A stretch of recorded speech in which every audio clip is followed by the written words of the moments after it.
We got the TRX in the shop today, and we also have a fairly large box.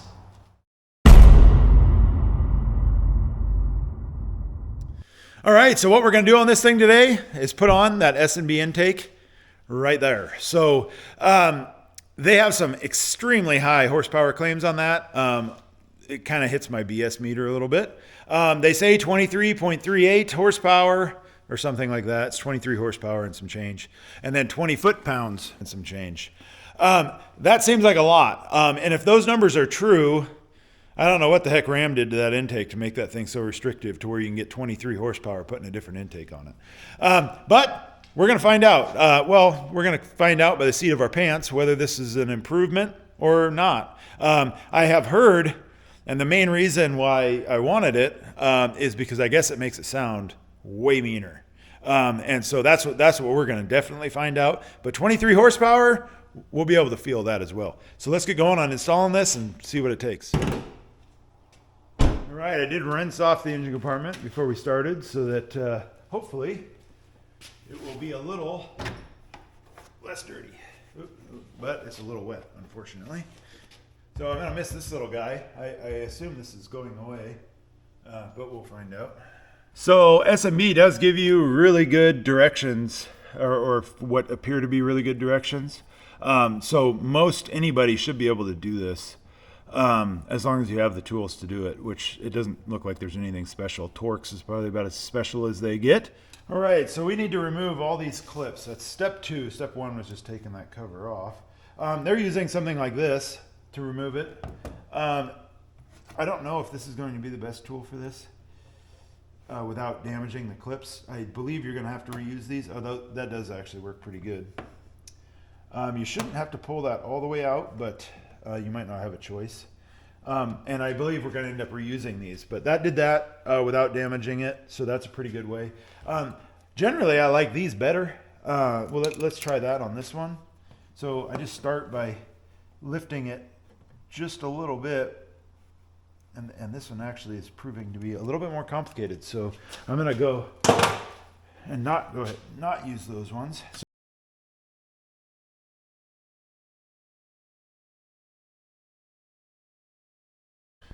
Next are these two, and it's just T27. They said T27. That is not correct. The directions say T27. It is not. All right, so it's a T30. So now we need to take this 10 millimeter, 13 millimeter, and I'll probably take this one off. And then this whole bar will come out as an assembly. So we'll start with 10. Then we'll go to 13. And then it looks like I'm back to 10 again. So that was inefficient.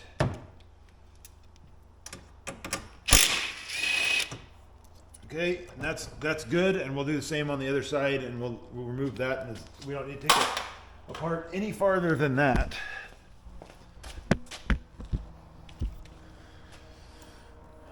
So this one's a little different. It's 10, and then there's a 13 down under here.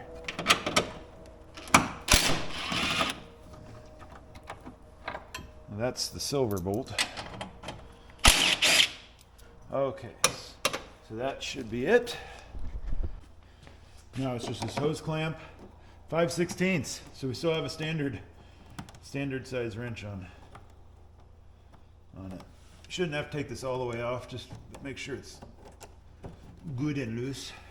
That's coming off there good. All right, now comes the fun part, and that's where we lift this entire assembly off. So it's gonna be easiest if we push this off there now. And then we'll go straight up. All right. That opens it up pretty big in there, huh? So the next step, they're going to have us disconnect the mass airflow sensor. I believe that's what that is. Flimsy. All right, so they say just to score it and then split it open, which is what we'll do. Don't score it too deep or you'll cut the barb on it. Well, it looks like Ram forgot to tighten the clamp on the throttle body. That just fell off of there. I didn't loosen that. Alright, so this is just a Phillips. We have to take this, I believe, I'm not sure which part they want, but they need access in here, I guess, to get to something.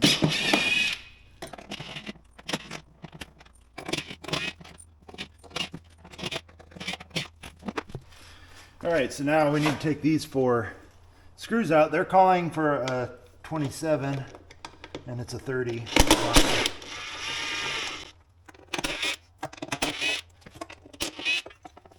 Alright, so now this is the front of the air box, the factory one. They say to use a screwdriver to pry these grommets right here apart. You don't need them. Just push that part down and then this part, push it down through from the top. There we go.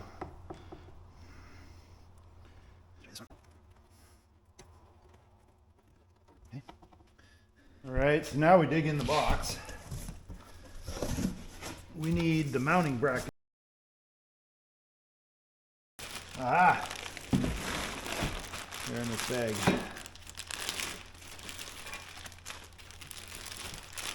Those are them. All right, so they have them pictured orientated like this, these tabs going out and the bins going down, and then you'll put these guys in just like we took them out of the other one. So we'll push this up through.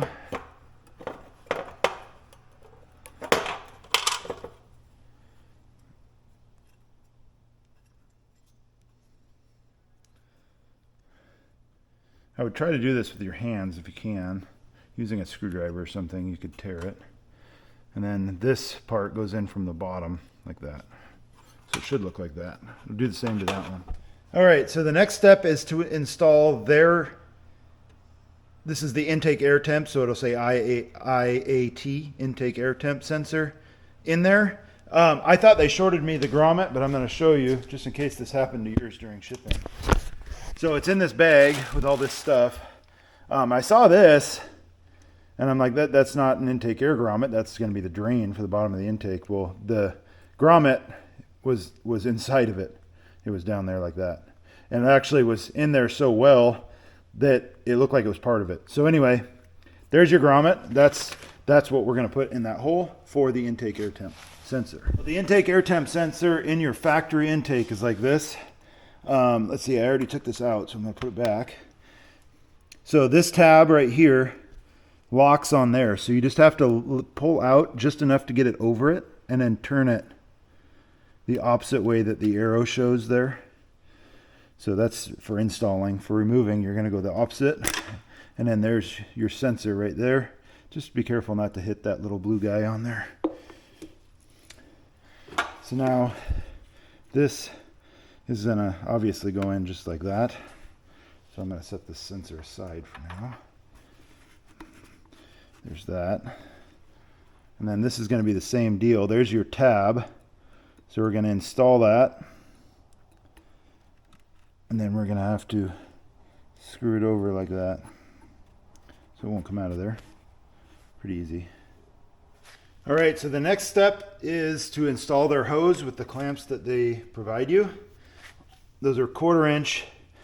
It appears that the hose goes on this way with the elbow going that way.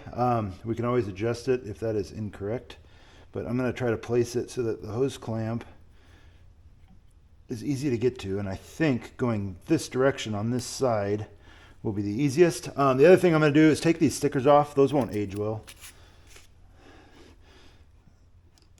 I mean, you can if you want to leave them, you can, but so this hose is basically this hose from the other one that we had to split.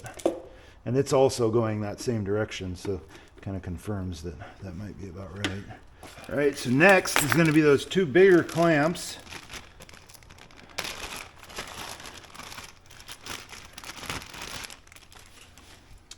And this guy.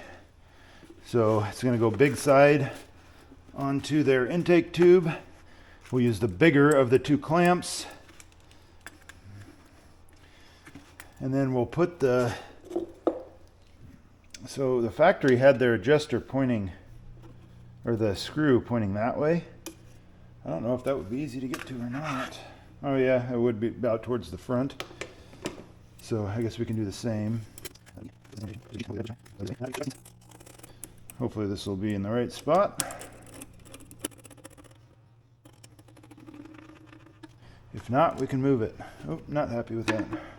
So I'm not happy with it because I had it lined up real good there, but I had it a little crooked on there, and I'm going to try to center it. Won't perform right if you don't get that centered on there just perfect.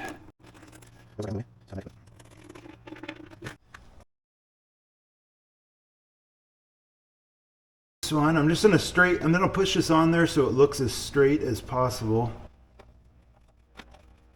We'll go ahead and tighten ours on there, even though the factory didn't tighten theirs. Okay. I'm going to go ahead, I haven't looked at the directions yet, but I'm going to go ahead and plug in my intake air temp.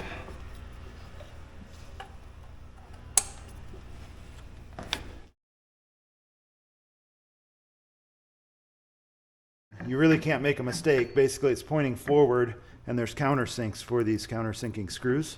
So there's no way that you can put them on there. As long as you see that countersink and those are pointing forwards, it's going to be going the right direction. All right, so step 19 is overcomplicating the orientation of those. Like I said, if there's the countersink and that's pointing forward, it's going to be right. There's no way of having it wrong. Step 20 is installing this. That should be pretty easy. It doesn't really matter the orientation. That's just a water drain. So if there's vacuum on the intake, it's going to squeeze shut. And then if it sucks in a bunch of water and that all settles down here, it'll drain out when there's no vacuum under the intake. Now we have to use nuts and bolts to install this guy. So I'm going to put the nuts on the outside, which is I think what they recommend you do. And these are nylocks, so they shouldn't rattle loose. But we're not going to tighten any of this because we need to be able to adjust it side to side.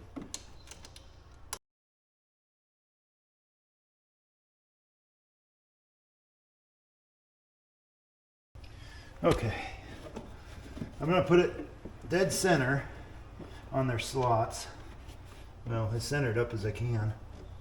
Now we just push on these rubber inserts. These are provided.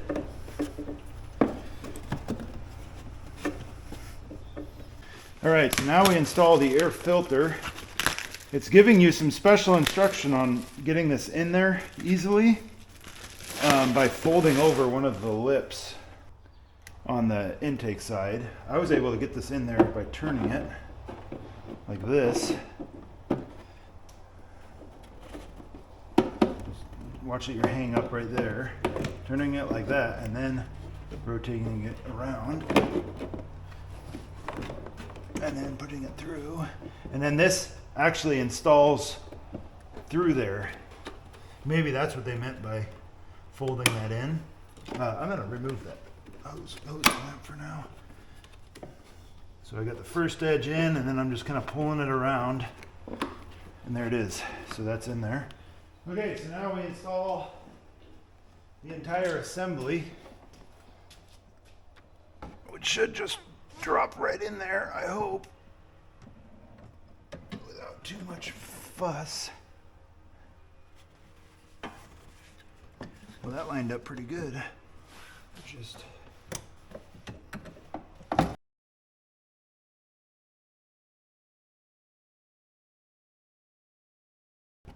making sure we can get our fuse panel lid off, because that is okay. Everything looks pretty good. I am going to show one thing that I did. I bent this down so that it wouldn't scratch the fender while I was installing it. I didn't point that out. I just rotated it around the screw. So we're going to have to rotate that back up when we install it. So I would do that. If I were to do this again, or you're watching this video because you want to do it, just rotate that down a little bit just to avoid scratching your fender in there. All right, so the next step is to reinstall all the hardware on this guy. So So I'm going to do it all loose at first because I'm going to try to center everything up before I start tightening anything.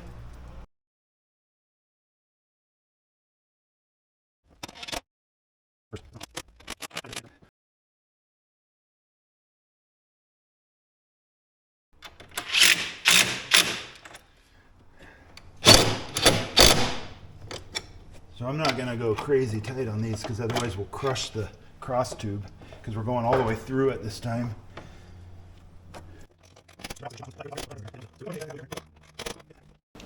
So I didn't film it, but I put the rubber around the plexiglass there. Really the only mistake you can make there is putting the label on upside down. And then just work it around. They do give you a grease for that, and I didn't use it because it was PTFE. All right, so now we just set these on there.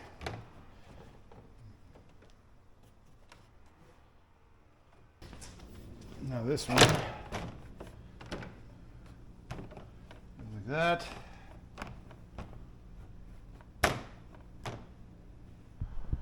Okay, so we're using two stock ones. At the highest point is what they call this, and that would be here and over here. Then we use supplied ones here and on the other side, like that. There we go. Those are in there. Okay, so if they give you a bag of rivets, but these rivets aren't going to work in the stock locations. They're meant for basically their own holes, like these two. The directions are very vague on that, and you'll end up with some extra clips for some reason, because as far as I can tell, you're only using 4 of their clips, and the rest of them are going to be factory clips. The hole diameters are different, so their clips go in the smaller holes in their brackets, and then all the other holes get the factory ones. Oops, maybe that's why they give you extras. Yeah. There it goes. Those are tight.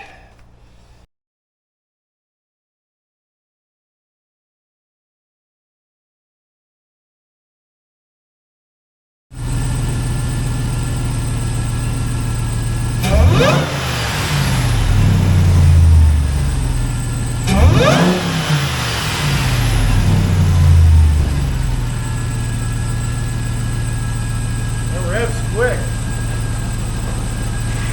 I don't know if that's just noise or what, but that's it literally almost sounds like it revs faster. It's just weird. Let's go take it for a spin and see.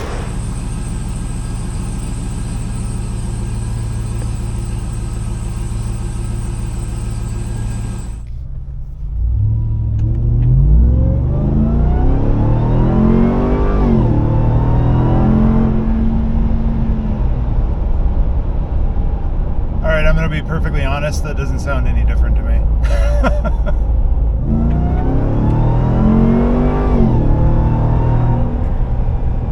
You know, it definitely does feel like it picked up a little something.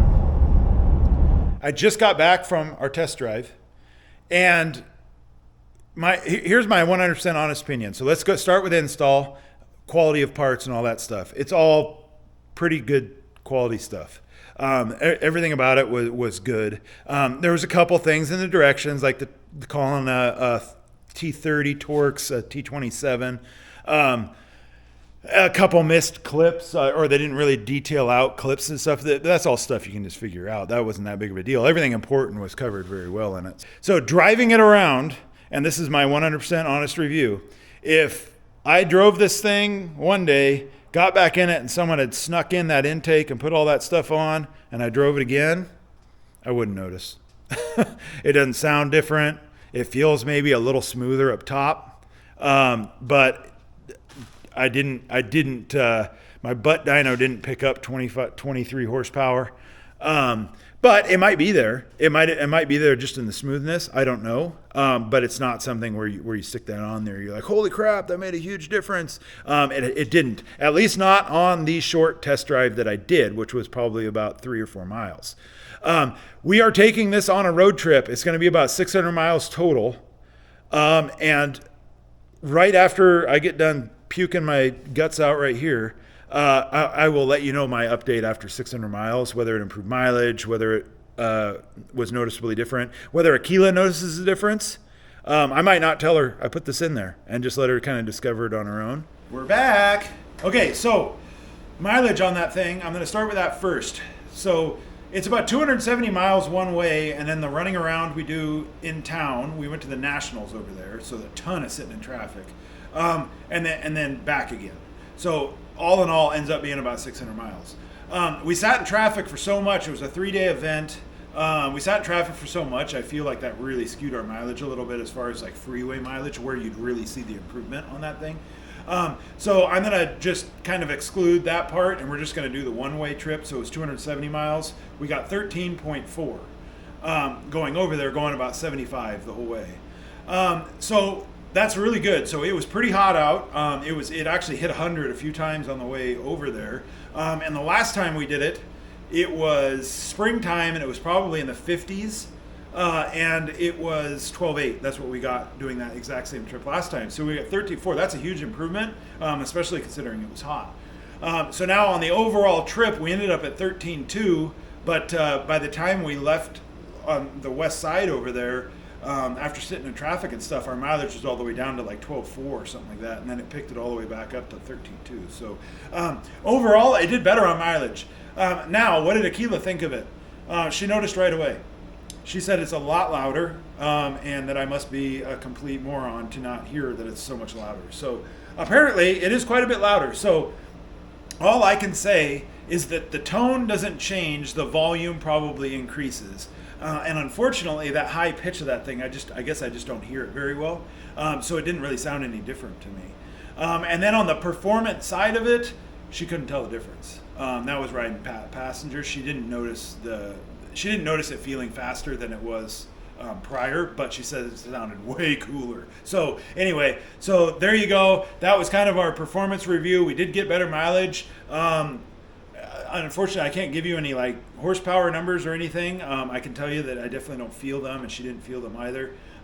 But she definitely can hear it, and I think I can hear it. So kind of take that for what it is. Anyway, so that about wraps it up. So I would like to do more testing on that thing, but it's not going to happen because we sold it. So it is gone now. It was fun to own and stuff, but that was just a lot of money tied up in one vehicle. Anyway, thanks for watching. We will see you again real soon. Check out some of the videos tagged up here. They're pretty cool, especially the Safari Wagon. If you guys haven't seen that, check that video out. It's absolutely awesome build, and it doesn't get any love on YouTube. So check it out, share it with all your friends.